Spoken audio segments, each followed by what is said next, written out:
সেই আঘাতকে এভাবে আমি মেনে নিব না।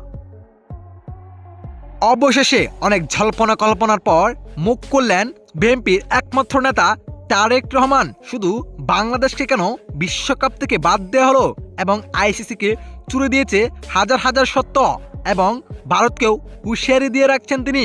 কি বললেন তিনি জানুন বিস্তারিত। দর্শক, বাংলাদেশকে অবশেষে বিশ্বকাপ থেকে সরিয়ে দিয়েছে ভারতের আইসিসি। এখন অনেকেই বলতে পারেন ভারতের আবার আইসিসি হলো কিভাবে? কেননা দর্শক, ভারতেই আইসিসি চালায়। যদি ভারত আইসিসি না চালাতো তাহলে বাংলাদেশ স্পষ্ট বিচার পেত। যেহেতু বাংলাদেশ ভালো বিচার পায় নাই, সেহেতু আইসিসি ভারতেই চালায়। যাই হোক দর্শক, এদিকে বাংলাদেশকে বিশ্বকাপ থেকে বাদ দেওয়ার কারণে মুখ করলেন তারেক রহমান, যেখানে তিনি বলেন কেন বাংলাদেশকে বিশ্বকাপ থেকে বাদ দেওয়া হয়েছে। ভারতের দাদাগিরি আর এই বাংলার মাটিতে হবে না। আইসিসিকে আমি প্রশ্ন করেছি এবং আইসিসি আমাকে খুব তাড়াতাড়ি জানাবে বাংলাদেশকে কেন বিশ্বকাপ থেকে বাদ দেওয়া হয়েছে। আমার মনে হয় বাংলাদেশ কোনো ভুল করে নাই। বাংলাদেশ যে পদক্ষেপ নিয়েছে সেটা ভালো পদক্ষেপই নিয়েছে। ভারতে আমরা আসলে নিরাপদ না।